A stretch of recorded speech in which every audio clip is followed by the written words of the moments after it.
Generation X.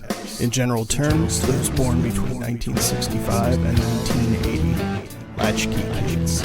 Independent. Existentialism. Modern philosophy focusing on personal experience, human ability, and responsibility in an otherwise meaningless universe. We're the cause. This is the effect.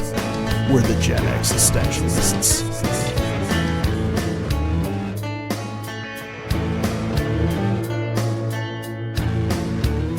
Welcome in, my friends, to the Gen Existentialist podcast. My name is Scott. And I'm Bunny. And we're here to tickle your Gen X bone for the next 20 minutes or so.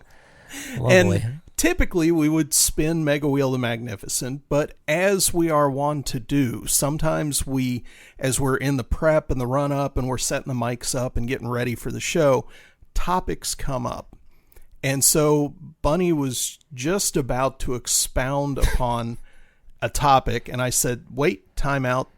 That's going to be how we start the next episode. So we were talking about your introspection and looking toward the past. Me so please navel-gazing, me introspecting, me living in the past. What's that all about?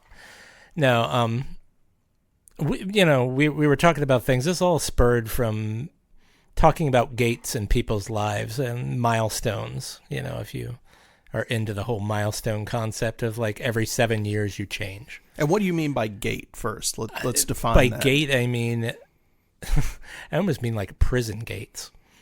These are gates that close behind you and they can never be reopened again.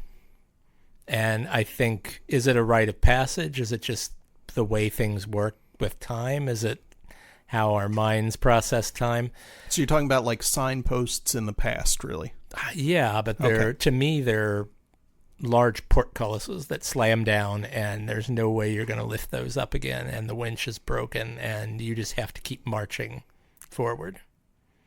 Okay. Well, I mean, time keeps pushing you forward. I'm trying to dissect as we go. Yeah, well, this all comes from the fact that I had a very melancholic evening of dreams.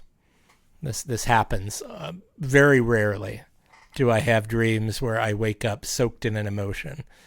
I've told Scott it's only happened twice before in my life. Once I was soaked in just this love of life and this kind of Zorba the Greek style, lust for the madness of life. And then a few years ago, I woke up with an intense feeling of loss, and that had to do with my parents and their aging. And this morning I woke up with an intense sense of melancholy for just how loud and pushy and progressive and I don't know how you would describe it, that the world has become, that it's very hard to find peace anymore. And I dreamt about places these little hidden places in the Ohio River Valley that I used to go. It was either me or me with my girlfriends at the time. And I would go and just to get away from the maddening noise of the world, where we lived in our own little bubble. There was blueberry fields. There's special trees on mountaintops. There's bogs hidden in the deep valleys. There's places we would go where no other person was around. You couldn't hear the traffic. You couldn't hear anything except just you and the person you were with and the clouds and the leaves. And it was a special thing. And then I woke realizing that when I was trying to get away from those maddening things, this was the late 80s, early 90s, mid 90s, even late 90s.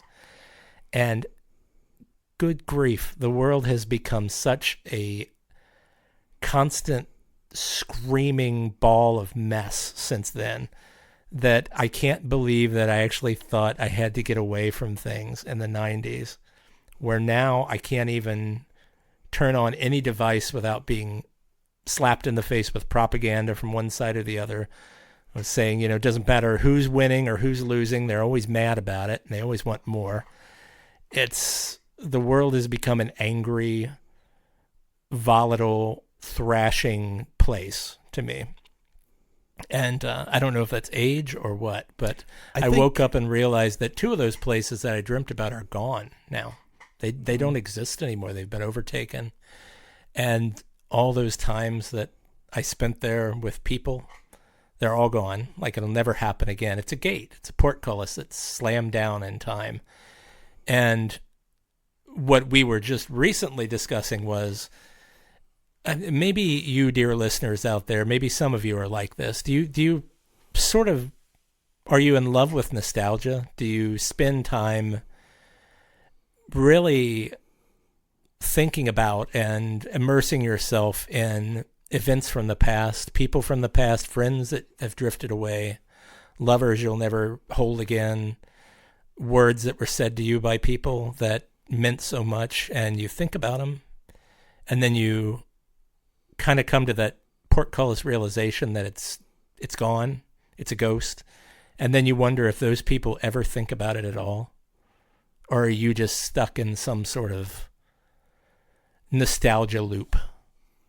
So there you go. There's my depressing my depressing thought for the day, folks. There you go. Just what you've come to know and love from me. First, I would say you're not alone. I think we all have those moments. I don't see them as gates. I see them as signposts. I see them as mile markers in the past. But one thing that I've tried desperately to not do is kind of hang out there. I look back and I look for lessons. I look for those moments, the important things, the times people have said things to me or helped me, or the lessons I've learned. And I don't see them as gates. That's the thing, because they're still there. The memories and the lessons are still there. Sure. But I try desperately to live in the moment. If anything, I live too far out ahead, trying to plan and prepare and be ready for things. And we've talked about that endlessly before. That's a me thing.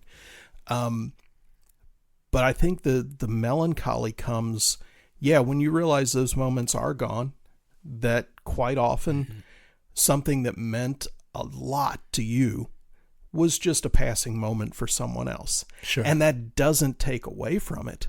It just meant that it meant more to you than it did to them. And that's not a bad thing, because we're all different. Trying to paint everybody with the same colors is just a way to end up with a clever shade of gray over everything. The stuff that is bright and vibrant for you, revel in it. Revel in that importance to you. And, revel in the sadness too, because you can't have joy without sadness. Everything has to balance out somehow. Otherwise, either side doesn't mean anything.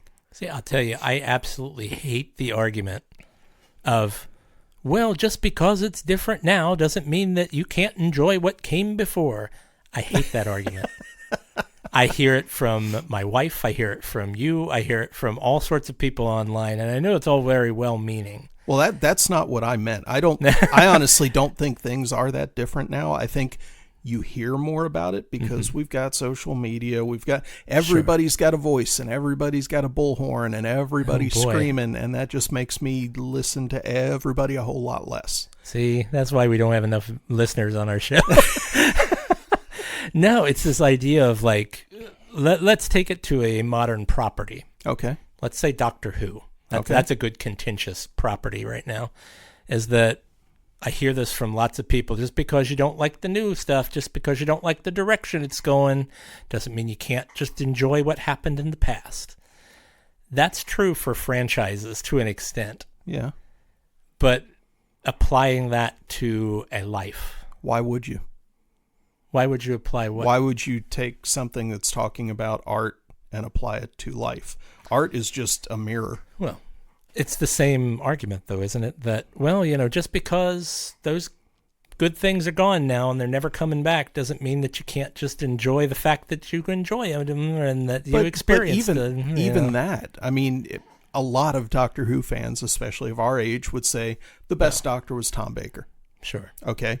Does that shortchange the 3 that came before him or all those that came after. Because using Doctor Who as an example, every era of Doctor Who has kind of been radically different, depending on the showrunner, depending on the writers, depending on the Doctor, depending on the companions.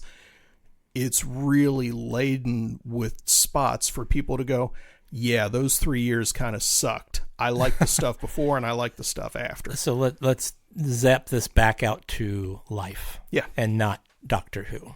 That was just simply an example I've heard in the past, because I'm not a fan of New Who, and I haven't been a fan of the New Who for quite a while.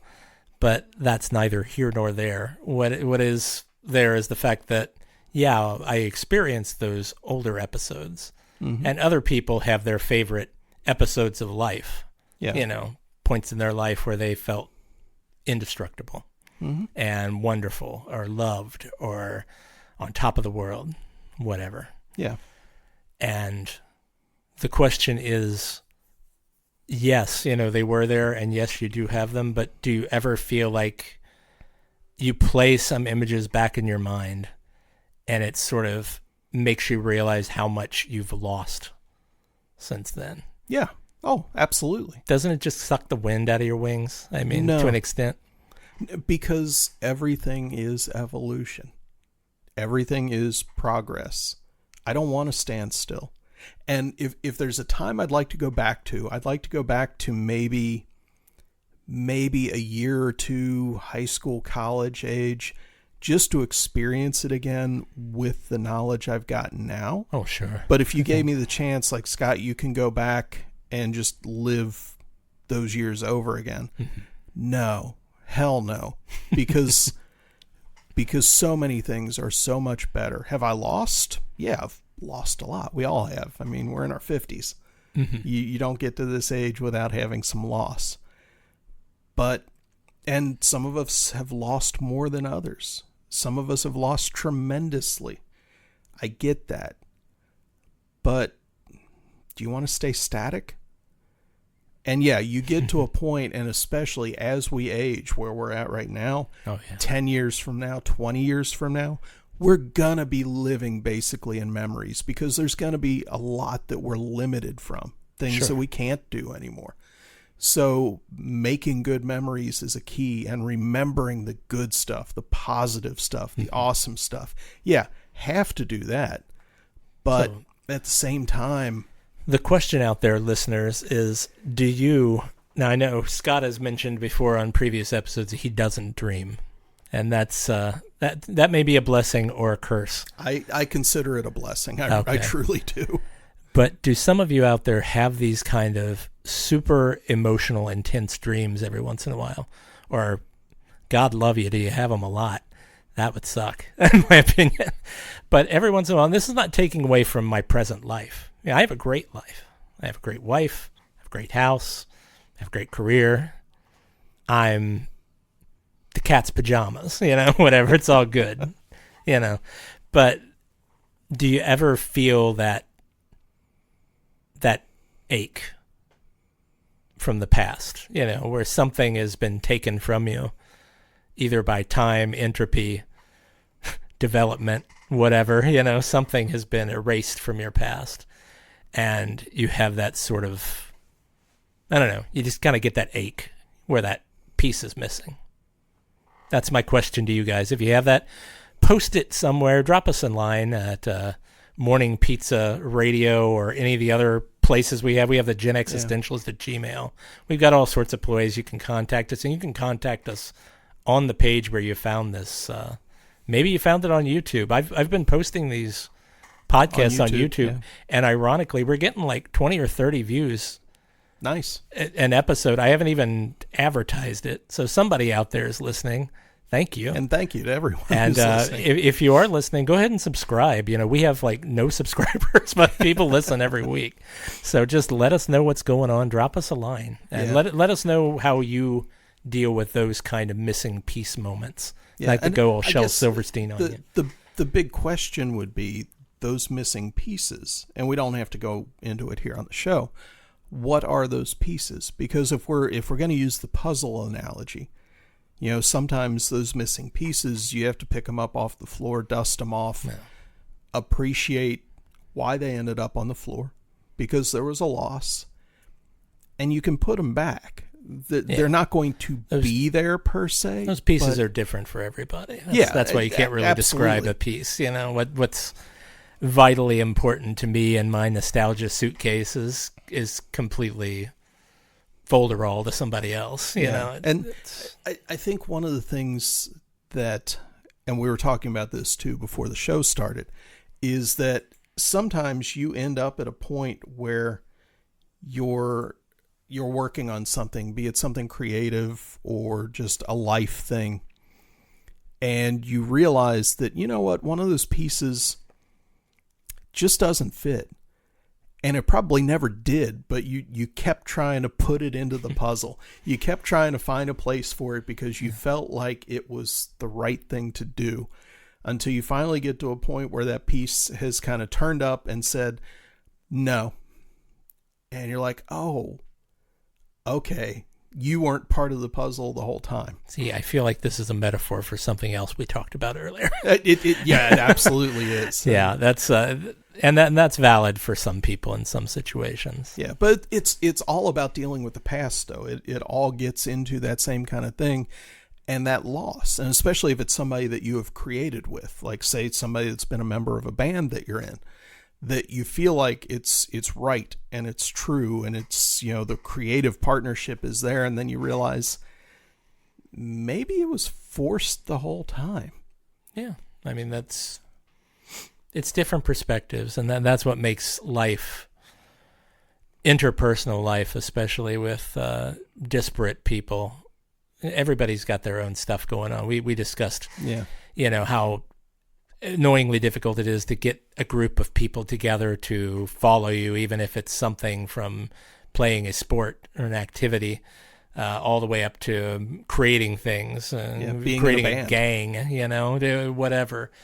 Finding those kind of people, it's very difficult because everybody's got their own missing pieces. Everybody has their own emotional baggage, their physical baggage, and we are condemned to these meat shells that we're in with all the physical stuff and all the mental stuff and all the emotional stuff that goes along with being condemned in that situation. So finding people to follow your beacon is difficult, unless, now we discussed this, unless you light the fires of Gondor, metaphorically. If you go out and you start creating something, I've found that my most successful projects or my most successful ventures have been when I've created something and I just keep putting it out there and putting it out there, no matter when I think no one's listening. You know, is anybody going to respond to the fire of Gondor?